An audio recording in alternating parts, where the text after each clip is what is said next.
Bonjour et bienvenue dans cette nouvelle vidéo. Pour ceux qui ne me connaissent pas, je suis Lydie, je fais des vidéos sur la couture et également des vlogs sur ma vie d'entrepreneur. Aujourd'hui on part sur un format vlog parce qu'on est le 1er mars, je me suis dit que ça tombait bien. Il va se passer pas mal de choses en mars, je pense, quoique, on verra. Je trouve ça assez prétentieux de dire que beaucoup de choses vont se passer, enfin c'est juste une vie ordinaire. Mais on a commencé le mois de mars avec un plantage de mon site internet, ça en tout cas c'est déjà une belle grosse chose. J'ai mon site internet lydiaavril.com où j'ai mon e-shop dessus, j'ai mon blog, j'ai en référence les endroits où je vends, enfin bref c'est l'endroit où je centralise toutes les informations sur ma boutique. Et il s'est pas craché parce qu'en fait toutes mes données sont toujours là, c'est juste que c'est un problème avec mon serveur d'hébergement. Je dois mettre à jour un truc qui s'appelle PHP, mais je ne sais pas c'est quoi, qui est sur mon WordPress, sauf que je sais pas le mettre à jour si j'ai pas accès à mon WordPress et j'ai plus accès à mon WordPress parce qu'il a planté. Je sais pas pourquoi, je sais pas quoi faire, je n'y connais rien, je sais même pas c'est quoi le PHP, à part que c'est un truc que je dois mettre à jour et que je dois mettre la mise à jour 7.4. Voilà, donc je suis entre WordPress qui est inaccessible, mon serveur qui est OVH, mais à qui je n'arrive pas à parler parce que je ne tombe que face à des robots, ou alors j'ai fait des demandes à des gens réels mais je n'ai pas de réponse, j'ai pas d'autre adresse mail pour contacter des gens. Donc voilà, à l'heure actuelle où je fais ce vlog, je sais pas du tout comment je vais résoudre ce souci. Est-ce que c'est un signe de l'univers pour me dire non Lydie, ne te concentre pas sur ton site internet parce que c'est ce que j'allais faire, mais concentre-toi sur les boutiques physiques où tu vends tes produits. Est-ce que c'est un signe? Je ne sais pas, on va peut-être le prendre comme ça, c'est la meilleure des possibilités qui s'offre à moi. Bref, vous voyez là derrière moi, il y a pas mal de bazar. De manière générale, il y a beaucoup de bazar dans cet atelier. C'est parce que on est donc début du mois. Début du mois veut dire renouvellement de stock dans les boutiques où je fais mes dépôts. Et aussi une nouvelle boutique où je vais déposer mes produits. Fin de semaine, je vais déposer mes produits chez Artisphère à Arlan. Je crois que je vous en avais déjà parlé dans un précédent vlog. Donc c'est pas du tout le stock que vous voyez ici, c'est le stock qui se trouve dans l'armoire face à moi. Et le stock qui est là va se retrouver en fait chez au pop-up Slowly Bruxelles, qui fait un mois de plus, donc c'est hyper cool, il fonctionne vraiment bien. Donc ici Ségolène, la créatrice, a l'occasion de faire un mois de plus, du coup elle le fait, et moi du coup je vais déposer tous ces beaux kimonos. Une fois que j'aurai déposé ça, demain ou après-demain, du coup je vais encore continuer mon stock pour mettre des pyjamas et des kimonos à Arlan, du coup chez Artisphère. Et quand la gérante d'une autre boutique de dépôt où je mets mes kimonos, Criquebiche, refera surface sur Gmail, parce que j'ai envoyé une question, elle ne m'a toujours pas répondu, à ce moment-là, j'irai peut-être faire aussi un roulement de stock, simplement pour ne pas avoir tout le temps le même produit dans les boutiques, voilà, pour que les clients réguliers voient d'autres choses. C'est aussi une manière de pousser entre guillemets à la vente, simplement de mettre des nouveautés, sinon ben, c'est un peu chiant. Mais du coup voilà le programme, donc en gros le programme, voilà, empaqueter tout ça, mettre les étiquettes à chaque fois avec les prix, avec quel kimono c'est, et alors je vais quand même faire quelques full-shi pour justement le pop-up Slowly Bruxelles, parce que j'aime bien là-bas y mettre aussi quelques accessoires. J'en fais pas à chaque fois dans les dépôts, mais là j'en fais parce que ça se vend bien et que les clients ont l'habitude d'en voir, donc continue d'en acheter. Et voilà, c'est le programme.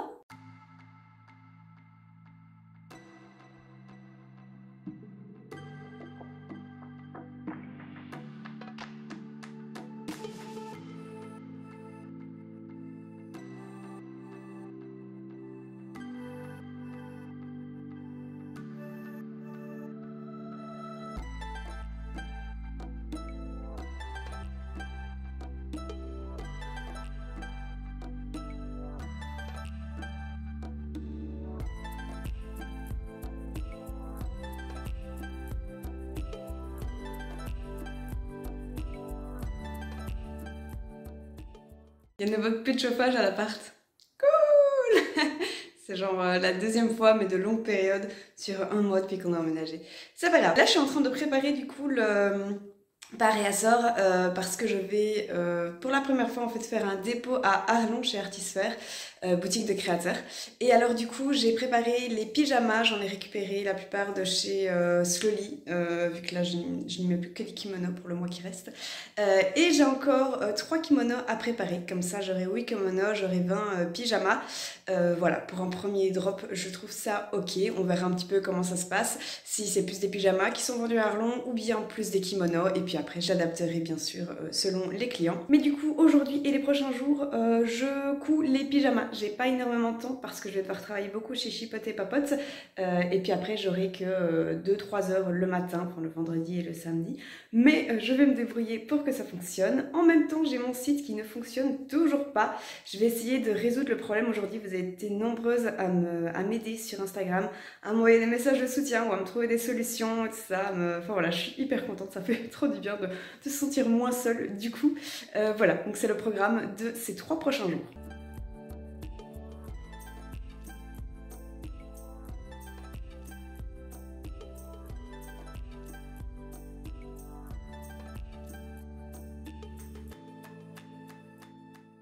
Hier, je me suis lancée dans un nouveau projet ici.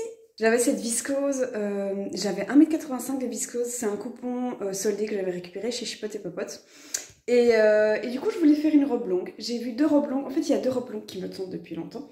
Enfin, une, c'est la Magnola de Direndou, qui est magnifique. Il faut 2,80 m de tissu. Je trouve ça vraiment beaucoup, et du coup, ça me fait chier d'acheter le patron, plus encore mettre 2,80 m alors que je fais attention à mon argent en ce moment. Avec le déménagement, tout ça, le lancement de la boutique, voilà, je fais quand même gaffe. Et j'ai vu sur le site de, je ne sais plus comment elle s'appelle, une robe qu'elle faisait elle-même, sans patron. Et du coup, je me suis inspirée bien sûr de ses explications patron pour me faire une robe qui ressemble plus ou moins à celle de Direndou. Et sauf qu'en fait, j'ai pas assez de tissu que pour faire les manches, donc je vais mettre de la dentelle sur les manches. Je vais vous montrer tout ce que je vais encore faire. Voici la robe de plus loin. Donc en fait l'idée c'était d'avoir une robe longue avec un petit peu de volant et ajustée, parce que j'adore les robes ajustées, ça me va très bien, mais par fainéantise souvent je le fais pas. Donc là je me suis fait une ajustée. Il faut encore que je la ferme au dos. Vous voyez qu'elle n'est pas du tout fermée. J'ai eu un petit souci, en fait, elle était certes ajustée, mais trop étroite pour moi. En fait, je croyais que ma taille faisait 60 cm et ma taille fait 62 cm pour que je puisse respirer. Du coup, j'ai dû un petit peu agrandir, donc simplement j'ai raccourci ma robe, comme c'est une longue, c'est pas très grave. Et j'ai agrandi la ceinture, donc tout là, en fait, je dois encore mettre un zip invisible. Ensuite, je fermerai le bas. Sur le côté, j'ai décidé de faire une fente. Vous voyez ici, j'ai fait la fente, mais j'ai pas fait le bel ourlet de la fente, donc je vais encore faire ça. L'ourlet de mon bas, une fois que ce sera fait, je dois rajouter une pince au niveau de la poitrine. Bon, le mannequin n'est pas exactement ma taille, parce qu'avec le déménagement, les tailles ont bougé et j'ai pas resserré les vis derrière. Mais vous voyez bien que ici, ça baille, donc je vais devoir faire une pince comme ceci. Je sais pas trop comment je vais faire, parce que vu que je n'avais pas prévu l'espace de la pince, ça va... voilà, il va y avoir un trou ici au niveau des manches. Il n'y a pas de manche finalement, mais je vous ai dit, je vais mettre de la dentelle. Ce sera tout aussi joli. Et une fois que ce sera fait, tous ces petits changements, ma robe sera prête. Une robe clairement printanière à fond, mais j'avais trop envie. J'aime tellement les robes longues. J'ai hâte de la porter. Et ce soir, je vais à un événement, enfin un événement. Je vais peut-être vous prendre avec moi. C'est en fait une Fashion Week organisée par Mini, donc la marque de voiture.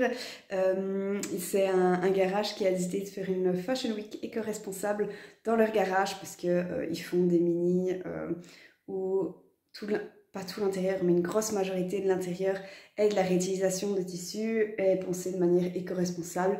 Et du coup, ils font une Fashion Week éco-responsable avec 9 créateurs belges, je crois, qui sont du coup sensibilisés à l'écologie. C'est un truc qui a l'air sympa, ma foi. C'est clairement le domaine de mon copain, vu qu'il travaille dans tout ce qui est voiture, et mon domaine, donc tout ce qui est mode. Donc je trouve ça marrant d'associer les deux. Du coup, on y va ce soir. Je sais pas trop à quoi m'attendre, mais on verra. C'est toujours inspirant de voir des belles choses, de beaux parcours. Du coup, voilà, c'est le programme du jour. Je suis trop une mauvaise vlogueuse. Hier, j'ai complètement oublié de vous prendre avec pendant que je regardais les stands à la Fashion Week de Mini. Pour le coup, c'était pas énorme, c'était pas hyper long, genre on est peut-être resté une demi-heure à tout péter, c'était intéressant, mais genre tous les créateurs étaient pas... Genre il y en avait un pour moi, il n'était pas éco-responsable, vous voyez. C'était le créateur qui s'est associé à un vendeur de tissus qui s'est associé à une styliste, et son dialogue c'était qu'il récupérait les chutes des tissus non vendus pour en faire des nouvelles collections en fait. Et genre comme il disait ça, c'était des nouvelles collections au-delà de ce qu'il fait déjà. Mais donc là c'est quand même borderline parce que en gros, si t'es vendeur de tissus, oui d'office il y a des stocks que tu sais pas écouler et lui en fait il utilise juste ça pour faire une nouvelle collection, mais c'est pas pour autant que c'est une démarche très éco-responsable je trouve. Enfin bref. Il y avait par contre de très chouettes créateurs qui étaient vraiment éco-responsables. Donc voilà, c'était inspirant, c'était sympa, mais j'ai oublié de vous filmer. Pour me faire pardonner. Aujourd'hui on est samedi et vous voyez là j'ai ma robe. On est samedi matin et j'ai préparé en fait le colis que je vais livrer chez Artisphère, donc pour ma boutique. Tous mes produits sont prêts, donc je me suis dit que je pouvais m'autoriser une mini matinée, c'est-à-dire 2h30 où je cousais pour moi parce que je vais travailler chez Chipote et Papote je pars à 11h40. Donc là je vais essayer d'avancer le plus possible sur cette robe. Là maintenant ce que je vais faire c'est faire la fente qui n'est pas terminée, faire les pinces et ensuite je verrai si je fais la tirette. C'est ce qui m'effraie le plus dans le dos parce que j'ai peur de ne pas avoir assez de tissu parce que je vous ai dit je me suis crue plus fine que ce que j'étais. Donc voilà, on va voir ça ensemble. Ah oui, et on n'a toujours pas de chauffage, ce qui explique ce gros pull, les grosses chaussettes et le gros jogo. Genre la concierge nous a dit la dernière fois il y a une pièce qui manquait qu'il fallait réparer à la chaudière, on l'a remplacée, c'était bon, donc c'est comme ça qu'on a eu du chauffage pendant 3 jours. Sauf que maintenant c'est la chaudière entière qui est pétée et ne sait de nouveau pas nous dire quand ce sera réparé. Donc a priori jusque lundi, de toute façon c'est comme ça vu qu'on a le week-end. Et ils savent même pas s'ils vont avoir une solution de secours pour nous mettre un minimum d'eau chaude, c'est génial. Donc ce soir on rentre chez mes parents, je suis vraiment bien contente parce que du coup on va pouvoir se prendre des douches bien chaudes, mais tout ça explique ma classe.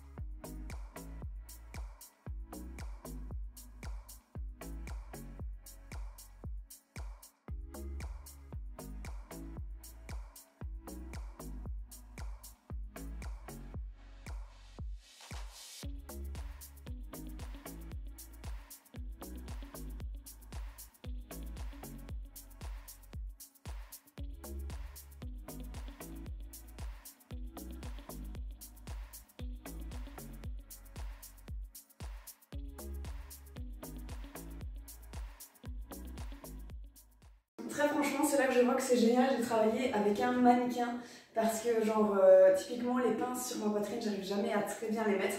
Et là, il n'est pas totalement ajusté à ma morpho parce qu'avec le déménagement ça a bougé. Mais genre, je viens de faire la ligne des pinces et directement c'est bon. Je peux passer à la couture, c'est cool quand même. Je vous recommande vraiment d'en avoir un. Je sais qu'il en existe des clairement plus récents, celui-là c'est un vintage. Mais alors les meilleurs c'est ceux qui peuvent se régler, pas juste prendre une taille S, une taille M, parce que le tout de la couture c'est justement que c'est ajusté à soi. Mais voilà, je vous recommande vraiment. Je m'apprête à coudre ma tirette invisible et je ne suis pas du tout à l'aise. Il faut savoir que j'ai commencé à coudre des tirettes. J'ai commencé par la tirette invisible, ça a très bien fonctionné. Je sais pas, après 2 fois j'étais ok. Et puis ensuite j'ai appris la tirette classique qui se voit, sauf que ça fait longtemps que j'ai plus pratiqué. Ma dernière tirette invisible était vraiment pas folle. Là j'ai regardé un petit tuto avant de coudre la mienne. Mais je pense que je vais devoir découdre. Donc je vais faire un point allongé sur ma machine pour avoir un petit peu plus facile à découdre au cas où c'est le cas. Mais pas trop allongé pour si jamais c'est bon que je puisse la garder.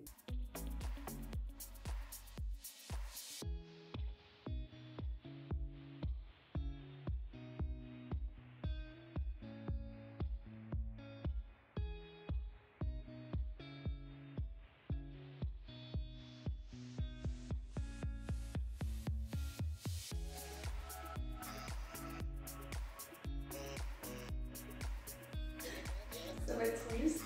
Ah. Franchement, ma tirette est réussie, mais comme je craignais, vous voyez, j'ai laissé du surplus de tissu dans le dos parce que je craignais que ce soit trop étroit au niveau du dos, ce qui est le cas. Heureusement que j'ai pas coupé. Mais c'est con parce que ma tirette est réussie. Ok, alors récap.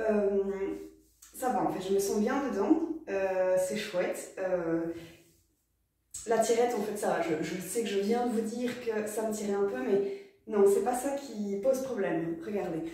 Ici, vous voyez, j'ai des plis dans le dos. Et en fait, c'est parce que le col de mon habit, en fait, n'est pas suffisamment large par rapport à mon cou. C'est comme si ça remontait un petit peu.